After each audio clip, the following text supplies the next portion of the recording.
Chers amis, bonjour. Nous sommes le dimanche 12 mars 2023. Il est 9 heures. Quelques news de l'Arménie, de l'Artsakh et de la diaspora arménienne. Tout d'abord, je me dépêche de vous le dire à 9h30 aujourd'hui, ce dimanche 12 mars. France 2, chrétiens orientaux sur le Saint-Sépulcre et les Arméniens. Les Arméniens de Jérusalem. Voilà, donc une très très belle émission à suivre d'ici donc dans une demi-heure, mes amis, si vous avez le temps. Sinon, ça sera sur replay plus tard, donc vous pouvez voir sur le site de Foi et Tradition des chrétiens orientaux. Voilà le message.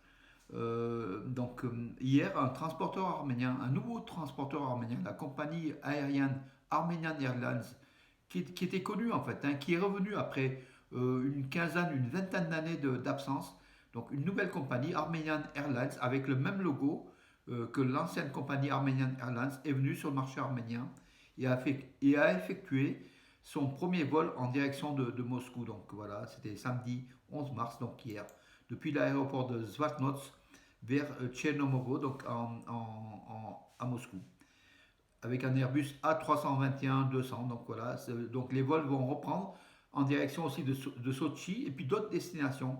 Voilà, donc Armenian Airlines est donc rené comme tel le phénix, l'oiseau mythique, mythologique des années 90. Donc Armenian Airlines, qui a été fondé en 91, rené donc avec des liaisons régulières qui vont faire pas mal du bien au tourisme en Arménie, un tourisme qui se développe de façon très importante, comme on l'a dit hier, avec 130 000 touristes rien que pour le mois de février en Arménie, 290 000 au total des deux, ou 260 000, non 290, c'est énorme, voilà, le tourisme en Arménie est reparti pour atteindre le seuil de 2 millions de touristes par an, voire 2,5 millions.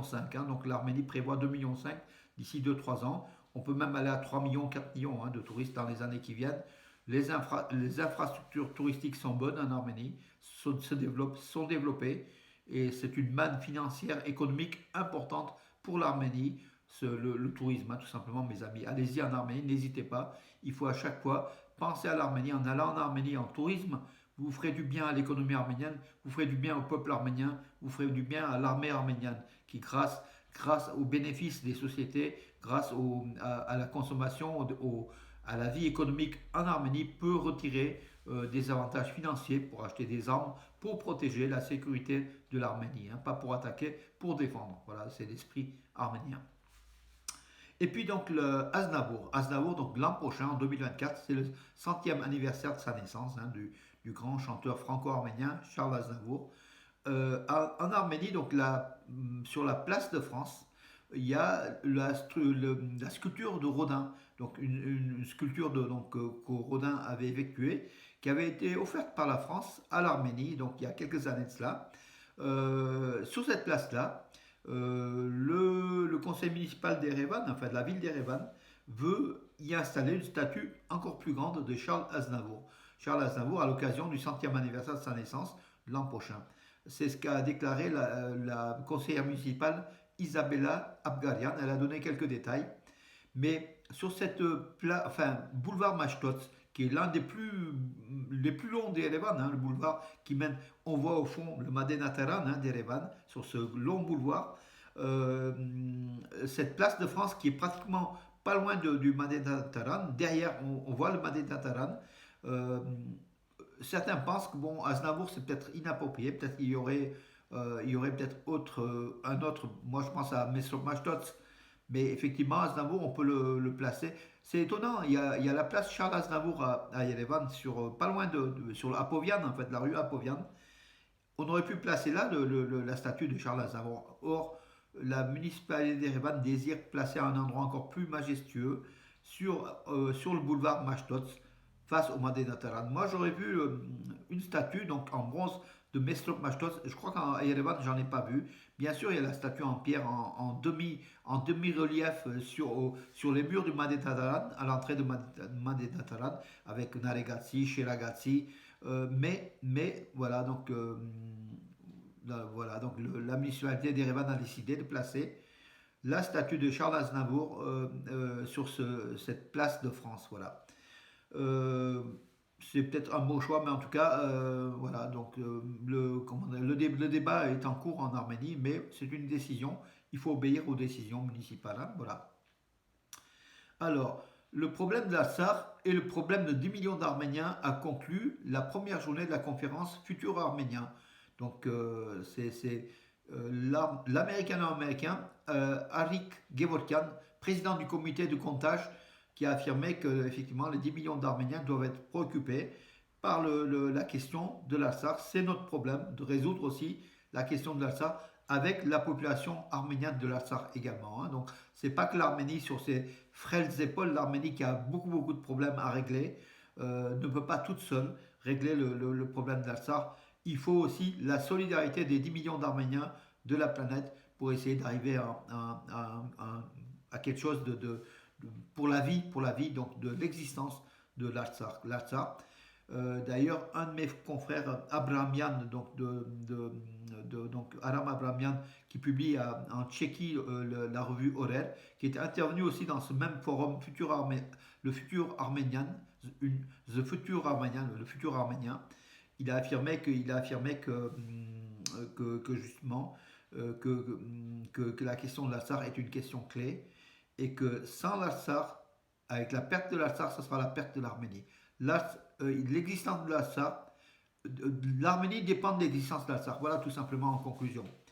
Et je suis tout à fait d'accord avec Arama Plamian, qui est un journaliste très, que je respecte par ses compétences, qualités. Voilà, donc il est très connu tant en Arménie qu'en diaspora. Et avec la publication de son journal Horaire, c'est vraiment un intellectuel qui fait référence en diaspora. Il est issu de l'Arménie, il s'est installé en Tchéquie donc, pour développer aussi cette culture arménienne en Tchéquie et en Europe. L'ambassadeur donc de Russie en Arménie, Koperkin, Sergei Kopyrkin, s'est rendu dans la région de Geralkonik, donc autour du lac Sevan, hein, la partie est de l'Arménie. Il a remarqué les villages, donc avec le gouverneur de la région, Garen Sarkisian, il a observé des villages qui ont été dévastés par l'attaque azérie du 13 et 14 septembre dernier. Voilà, donc un constat de visu des dégâts causés par l'attaque azérie sur le territoire souverain de l'Arménie. D'ailleurs, Bakou accuse les Arméniens, accuse Yerevan d'utiliser l'armée arménienne, enfin d'avoir des membres de l'armée arménienne, des forces armées d'Arménie en Artsakh, et qui auraient emprunté la route Stepanakert, Raibalishen, enfin c'est compliqué, Raibalishen et Lissakor, une route en fait qui va donc de Stepanakert vers la partie occidentale, vers Goris, par le corridor de la Chine.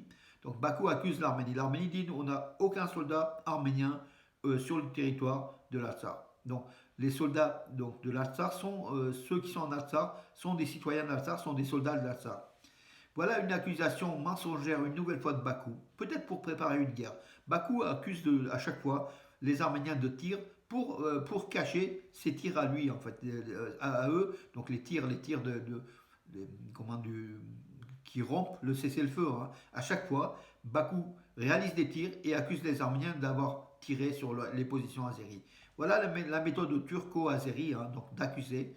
On accuse, il restera toujours quelque chose et ça inversera un petit peu les informations. C'est de la désinformation azérie tout simplement, hein.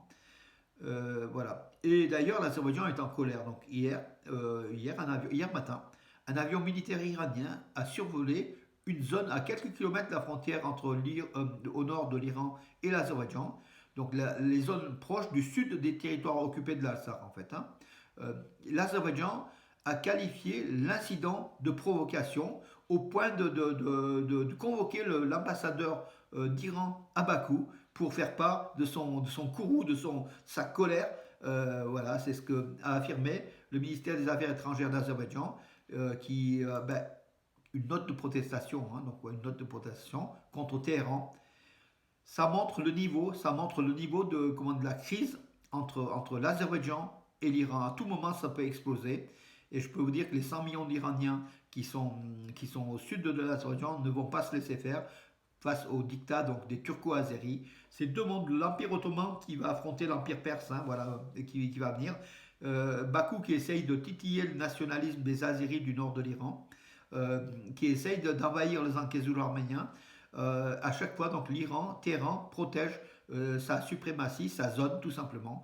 Et entre Bakou et Erevan, aujourd'hui, donc l'âge de guerre est déterré. On va voir qui c'est qui va gagner. Moi, je parie sur l'Iran, même si c'est pas un pays très très fréquentable au niveau des droits humains et par rapport au développement d'une arme atomique qui pourrait faire un danger. Il faut aussi comprendre l'attitude des Américains. Mais en même temps, l'Iran, c'est un grand pays qu'il faut soutenir parce que la démocratisation, en fait, hein, à l'époque du Shah d'Iran, par exemple, l'Iran était la cinquième puissance militaire mondiale et l'Iran était un pays qui allait, malgré la SAVAK, hein, il faut dire, les forces, comment dirais-je, le KGB iranien, c'est les services secrets, quelques tortionnaires. Mais l'Iran, c'est un grand pays d'une grande histoire, d'une grande civilisation, et cet Iran est un pays voisin de l'Arménie qui pourrait, en cas d'attaque turco-azérie, protéger l'Arménie.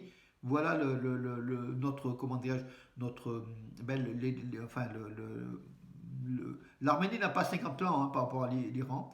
L'Iran peut être le sauveur de l'Arménie en cas de défaillance russe. Voilà. Et la Russie est a priori défaillante. Mais l'animosité entre l'Azerbaïdjan et l'Iran, ça dépasse le cadre irano-azéri. Ça va au-delà.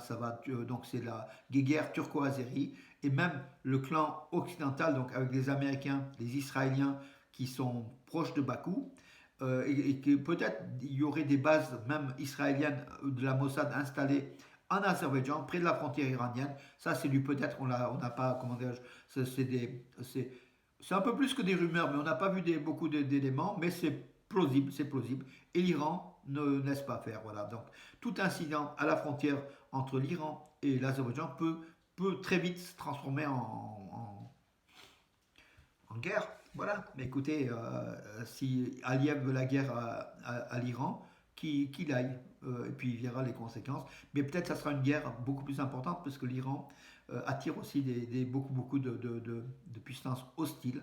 Ça serait une guerre même régionale. Hein, voilà. Et peut-être l'Arménie ne sortira pas bénéficiaire de cela. Voilà mes amis, écoutez, au lieu de disserter longtemps, je vais vous laisser donc le temps de regarder donc le France 2, donc Chrétiens orientaux, à 9h30 aujourd'hui. Très belles émissions sur le Saint-Sépulcre arménien, donc Jérusalem, où les Arméniens de Jérusalem ont été souvent attaqués par comment dirais-je, par les ultranationalistes orthodoxes juifs qui ne désirent pas de minorité à Jérusalem, mais c'est pas l'esprit général de l'État hébreu hein, qui est quand même une démocratie malgré tout et qui respecte le droit des minorités, des religieuses et nationales, au moins ne serait-ce que déjà pour les Arméniens, pour les Palestiniens de Gaza, c'est peut-être autre chose. C'est un vaste débat dans lequel moi je ne veux pas m'immiscer aujourd'hui, mais force est de constater que c'est une minorité d'ultranationalistes orthodoxes juifs qui attaquent la minorité chrétienne arménienne qui réside encore, ils sont quelques centaines à Jérusalem, autour de la vieille ville, autour de Saint-Jacques, du couvent, enfin, du monastère Saint-Jacques, de l'église, et du Saint-Sépulcre, dont les Arméniens ont la garde avec d'autres, avec les Grecs, avec quatre autres communautés religieuses. À 4 heures du matin, tous les jours, les Arméniens qui font de la messe, en fait, hein, qui font une liturgie autour du Saint-Sépulcre. Voilà, c'est beau avoir un jour d'être enfermé dedans, parce que les portes du Saint-Sépulcre sont fermées hein, le soir. Il faut y rester la nuit dedans pour voir la messe à 4 heures du matin. Ça doit être quelque chose de magnifique. Moi, j'ai été 2 fois quand j'étais jeune avec mes parents à Jérusalem, au Saint-Sépulcre. Mais depuis des années et des années, donc voilà, c'est un rêve. Un jour, on ira aussi à Jérusalem voir aussi le Saint-Sépulcre et puis un petit peu sur les traces de l'arménité, en fait, parce que comme le livre de Claude Moutafian l'indique, Jérusalem est une ville arménienne depuis l'Antiquité presque. Voilà mes amis, pour aujourd'hui c'est fini. Nous on ira à 10h30 à Romans à la messe de Saint-Nicolas, donc voilà, donc à l'église arménienne à Saint-Nicolas à partir de 10h30. Mes amis, je vous donne rendez-vous demain, bonne journée.